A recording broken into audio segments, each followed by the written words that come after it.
हिमालय की गंगा में आपका स्वागत है।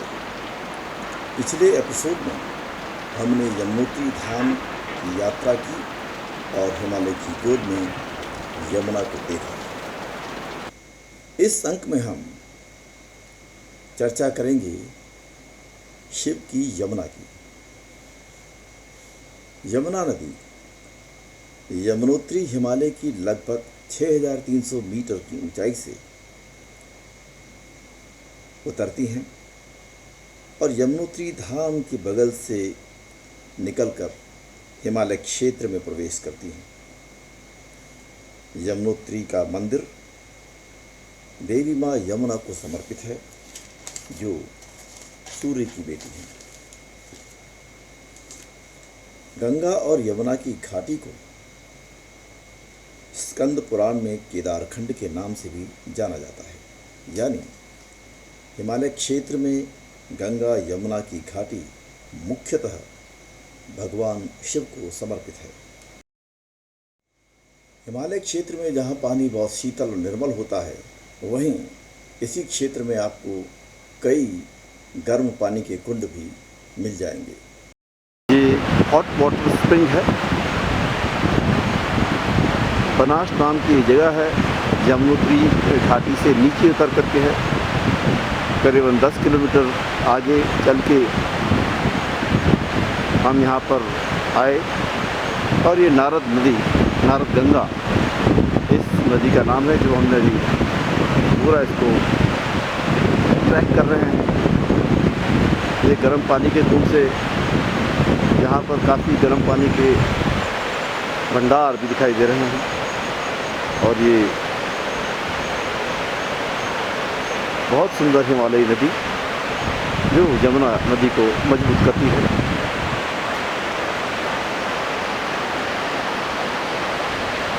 उत्तराखंड में हॉट वाटर स्प्रिंग काफ़ी संख्या में हैं।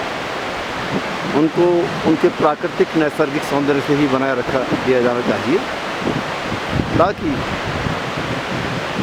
वो हमारे जीवन में आनंद भरते रहें। ये देख सकते हैं वो धारा निकल रही है सामने से और किस तरह से पानी की भाप आ रही है। अभी भी तापमान बाहर शायद 2-3 डिग्री सेल्सियस हो, लेकिन हम इस तप को देख रहे हैं, बेहतरीन नज़ारे को, और किस तरह से ये हनुमान गंगा नारद गंगा यहाँ पर इस नदी को मजबूत कर रही है, यमुना नदी की मजबूती में अपना योगदान दे रही है। ये है गर्म पानी का कुंड और बहुत तेज़ भाप वाला पानी यहाँ से निकल रहा है। हम रवाई क्षेत्र में हैं और इस जगह का नाम है बनास, और ये यमुना घाटी का एक क्षेत्र है। और ऐसा लगता है कि इन क्षेत्रों में जो है हॉट वाटर स्प्रिंग बहुत हैं और ये दिखाई दे रहा है। यहाँ पर ये बच्चे इस हॉट वाटर स्प्रिंग में मुंह हाथ धोते हुए, और फिर हम देखें यहाँ पर ये जो नदी है, ये नारद गंगा यहाँ से गर्म पानी के कुंड को पानी सप्लाई भी करती है। हालांकि नारद गंगा का पानी बड़ा शीतल दिखाई देता है और ये अब यमुना नदी में अपने को समाहित करने के लिए आगे बढ़ रही है। हिमालयी नदियों को देखें तो उनमें चमक दिखाई देती है और उनके पानी में एक अभूतपूर्व ऊर्जा होती है। यहाँ से ये नदी यमुना में मिलेगी और यमुना को और ताकत देगी, और फिर यमुना नदी आगे बढ़ती है और फिर यहाँ से 5-6 किलोमीटर आगे हनुमान चट्टी है, वहाँ पहुँचती है। और हनुमान चट्टी में दूसरी तरफ से आ रही हनुमान गंगा यमुना नदी में मिलती है और उसको और बड़ा करती है। हनुमान चट्टी में एक प्राचीन हनुमान मंदिर है और उसके बगल से ही हनुमान गंगा यमुना नदी में अपना विलय करती है। यहाँ पर देखने वाली बात यह है कि हनुमान गंगा असल में यमुना नदी से बड़ी नदी है और वो यमुना में अपने को समाहित करती है, क्योंकि ये परंपरागत है कि पौराणिक रूप से महत्वपूर्ण नदियों के ही नाम बड़े होते चले जाते हैं। हनुमानगंगा और यमुना का संगम अभूतपूर्व दिखाई देता है। दोनों नदियों में पर्याप्त ताकत और ऊर्जा यहाँ पर दिखाई देती है और फिर नदी यमुना नदी के तौर पर आगे बढ़ती है और आगे चलकर यमुना चट्टी के पास उसमें पाली घाट अपने को समाहित कर देती है और फिर यमुना नदी बड़कोट की तरफ आगे बढ़ती है। बड़कोट तक यमुना नदी में पर्याप्त पानी हो जाता है और उसकी घाटियाँ बेहद खूबसूरत दिखाई देती हैं। ये यमुना जो है सामने बड़कोट शहर से निकल रही है और यमुनोत्री हिमालय की चोटी यहाँ से दिखाई दे रही है। बड़कोट से यमुनोत्री की दूरी 46 किलोमीटर है और बड़कोट शहर बहुत हरा भरा ग्रीन और उसके किनारे से ये यमुना विभिन्न कर्व्स को लेते हुए आगे जा रही है। ये है यमुना। ये अब बड़कोट से चल के इधर पहुंची है और हम हैं लाखा मंडल के पास में। लाखा मंडल की बड़ी पुरानी कहानी है। यहाँ पर भगवान शिव के अनेकों शिवलिंग यहाँ पर दिखाई देते हैं और महाभारत कालीन से माना जाता है। यह खूबसूरत यहाँ पर यमुना का प्रवाह। यहाँ से यमुना नदी को पार कर 5 किलोमीटर की दूरी पर लाखा मंडल स्थित है। लाखा मंडल जौनसार भाबर के क्षेत्र में आता है। ये पांडवकालीन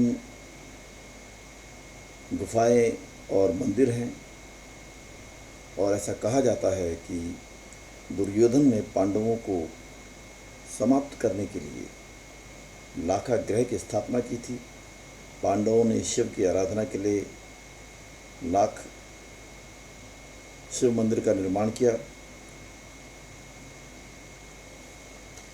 इस क्षेत्र में खुदाई के दौरान सैकड़ों की संख्या में शिवलिंग पाए गए हैं और ऐसा बताया जा रहा है कि इसके आसपास के क्षेत्रों में यदि और खुदाई की जाए तो शायद इनकी संख्या लाखों तक पहुंच सकती है।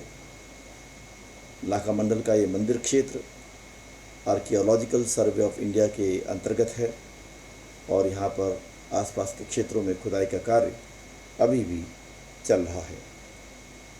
ये मंदिर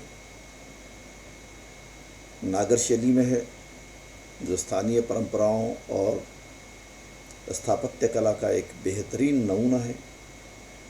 ऐसा बताया जाता है कि कुछ शिवलिंग यहाँ पर 6वीं और 7वीं शताब्दी के भी मिले हैं, लेकिन मंदिर की स्थापत्य कला कुछ लोग 12वीं शताब्दी का बताते हैं। कुछ लोग इसको कत्यूरी राजाओं से भी जोड़ते हैं। हालांकि उस संदर्भ में भी अभी बहुत सी शोध होना बाकी है। ऐसा बताया जाता है कि एक पत्थर पर लिखाई और खुदाई से राजकुमार ईश्वर द्वारा 6वीं शताब्दी में शिव मंदिर के निर्माण की बात कही गई है। ये पूरा क्षेत्र शिव उपासकों का क्षेत्र है, क्योंकि जौनसार क्षेत्र में अगर हम देखें तो जो पारंपरिक देवता हैं महासु महाराज, बहुत से लोग उनको शिव का ही एक स्वरूप मानते हैं और दूसरे सोमेश्वर महादेव। हर स्थानों पर उनके मंदिर बड़ी संख्या में जौनसाद क्षेत्र में पाए जाते हैं। यहीं पर एक गुफा भी है जिसे बहुत से लोग पांडवकालीन गुफा कहते हैं। ये सब पुरातत्व की चीज़ें हैं जिनका पुरातत्वीय विश्लेषण भी होना चाहिए, लेकिन इन सब के अपने स्थानीय परंपरागत महत्व भी हैं और व्याख्याएँ भी हैं, और मैं आपको केवल वही बात बतला रहा हूँ जो इस संदर्भ में स्थानीय लोगों में और परंपराओं में प्रचलित है। यहाँ से यमुना घाटी का क्षेत्र बहुत दर्शनीय दिखाई देता है। यमुना यहाँ से अपनी यात्रा आगे जारी रखती है। लाखा मंडल में जो शिवलिंग हैं वो अलग अलग प्रकार के हैं। ग्रेफाइट के भी शिवलिंग हैं जिसमें धूप में और बारिश में अलग अलग मौसमों में उनकी स्वरूप अलग अलग दिखाई देते हैं। उसमें लोगों को अपनी शक्लें दिखाई देती हैं। लोग उसकी अनेकों प्रकार से व्याख्या करते हैं। फिलहाल हम केवल इतना ही कहना चाहेंगे कि ये पुरातत्वीय दृष्टि से महत्वपूर्ण स्थान है, और जैसे मैंने कहा कि यमुना की घाटी शिव की घाटी है, और इससे और अगर नीचे क्षेत्रों में जाएंगे तो हमें बौद्धकालीन अवशेष भी दिखाई देते हैं, जिनकी चर्चा हम अगले एपिसोड्स में करेंगे। यमुना घाटी में शिव की यमुना के विषय में इस अंक में बस इतना ही। अगले अंक में एक नए विषय के साथ यमुना नदी की घाटियों का और विश्लेषण करेंगे। हमारे चैनल को सब्सक्राइब करें ताकि आपको नए वीडियो अपलोड होने पर खुद ही नोटिफिकेशन मिल जाएं। आपकी प्रतिक्रियाओं का हमें इंतज़ार रहेगा। अगले हफ्ते फिर आपसे मुलाकात होगी। नमस्कार।